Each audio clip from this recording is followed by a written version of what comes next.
विधायक भीलवाड़ा अशोक कोठारी जी, विधायक बेगू सुरेश धाकड़ जी, पार्टी के हमारे जिला अध्यक्ष प्रशांत मेवाड़ा जी, निदेशक ड्यूज एविएशन अकादमी श्री नवनीत अग्रवाल जी, निदेशक ड्यूज एविएशन अकादमी श्री रितेश हाड़ा जी, और इस कार्यक्रम में आए सभी मेरे भाई और बहनों, सबसे पहले तो मैं आप सभी का वंदन करता हूं, अभिनंदन करता हूं कि एक अच्छे काम में आए हैं। आप सभी को मैं नमस्कार करता हूं।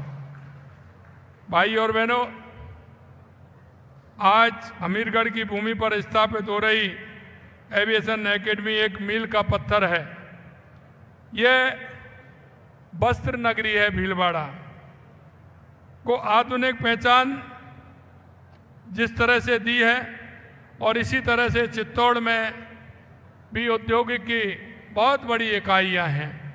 निश्चित रूप से इस हवाई पट्टी से बहुत बड़ा फायदा होगा। भीलवाड़ा आध्यात्मिक आधुनिकता का अनूठा संगम भी है। यहाँ भीलवाड़ा जहाँ राम सैनी संप्रदाय का विश्व प्रसिद्ध रामद्वारा स्थित है, भगवान देवनारायण की भी पावन स्थली है, हरिणी महादेव मंदिर है, सरस्वती धाम मंदिर जहाजपुर है, जैन समाज का ये पवित्र तीर्थ मंदिर है। राजस्थान की पावन भूमि के एविएशन इतिहास में एक स्वर्णिम अध्याय लिख रही है। आज यहाँ केवल एक एकेडमी का उद्घाटन नहीं हो रहा, बल्कि भारत की आत्मनिर्भरता के संकल्प में राजस्थान का नाम दर्ज हो रहा है। ये वो ऐतिहासिक क्षण है जब वीरों की भूमि राजस्थान से निकले पायलट पूरे विश्व के आसमान में तिरंगे का मान बढ़ाएंगे। ये हमारे लिए अत्यंत हर्ष का विषय है कि राजस्थान सरकार ने जब राइजिंग राजस्थान किया था तो उसके अंतर्गत इस अकादमी को हमीरगढ़ भीलवाड़ा एयरपोर्ट पर भूमि उपलब्ध करवाई गई थी, जिस पर बहुत कम समय में फ्लाइंग शुरू हो जाएगा। ये दिखाता है कि निवेशक राजस्थान की एविएशन पॉलिसी पर भरोसा कर रहे हैं। राइजिंग राजस्थान का ये महाअभियान आज हमीरगढ़ की इस धरती से एक नया आयाम ले रहा है। देश के यशस्वी प्रधानमंत्री नरेंद्र मोदी जी के आत्मनिर्भर भारत के महान संकल्प से प्रेरित होकर राजस्थान आज एविएशन क्षेत्र में अग्रणी भूमिका निभा रहा है। राजस्थान का प्रतिभावान युवा पायलट ट्रेनिंग के लिए बाहर जाते थे, लेकिन अभी हमारे युवाओं को अब इसके लिए प्रदेश में ही अवसर मिलेगा। अब हमारे युवा राजस्थान की धरती पर आकर विश्व स्तरीय प्रशिक्षण ले सकेंगे।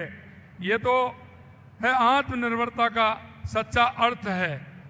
ड्यूज एविएशन एकेडमी इसी दिशा में एक महत्वपूर्ण मील का पत्थर है। DGCA द्वारा अनुमोदित यह संस्था भारत की चुनिंदा विश्व स्तरीय उड़ान प्रशिक्षण संस्थाओं में से एक है। यह केवल उड़ान प्रशिक्षण की शुरुआत नहीं है, ये राजस्थान के युवाओं के लिए आसमान में अनंत संभावनाओं का महाद्वार खोलने वाला है। साथियों, मैं गर्व से बताना चाहता हूं कि राजस्थान सरकार ने एविएशन सेक्टर के लिए एक समग्र रणनीति तैयार की है। नागरिक उड्डयन नीति 2024 इसी व्यापक दृष्टिकोण का परिणाम है, और इसी नीति का उद्देश्य है कि प्रदेश के युवाओं को रोजगार के नए अवसर उपलब्ध कराना, राज्य के एविएशन इंफ्रास्ट्रक्चर का पूर्ण उपयोग सुनिश्चित करना, राजस्थान को देश का एविएशन का हब बनाना, विदेशी निवेश आकर्षित करना और स्थानीय उद्यमता को बढ़ावा देना, ये इसी में आता है। राजस्थान दिन व दिन एविएशन में नई ऊंचाइयों को छू रहा है। आपने देखा होगा राजस्थान में उड़ान स्कीम के साथ कोटा में नवीन ग्रीनफील्ड एयरपोर्ट प्रदेश के एविएशन को सेक्टर को नए पंख दे रहा है। हमने भारतीय विमान पतन प्राधिकरण के साथ MOU कर 440.64 हेक्टेयर भूमि निःशुल्क और बाधा मुक्त उपलब्ध कराई है। ये केवल भूमि देना नहीं था, यह हमारे दृढ़ संकल्प का प्रतीक था कि राजस्थान एविएशन के क्षेत्र में अग्रणी राज्य बनेगा। कोटा का ये नया एयरपोर्ट न केवल राजस्थान बल्कि मध्य भारत के लिए एक महत्वपूर्ण गेटवे बनेगा। महाराणा प्रताप की वीर भूमि उदयपुर के एयरपोर्ट विस्तार के लिए 145 एकड़ भूमि हेतु अधिसूचना जारी की गई। किशनगढ़ फ्लाइंग ट्रेनिंग ऑर्गेनाइजेशन प्रारंभ किया गया। राजस्थान की राजधानी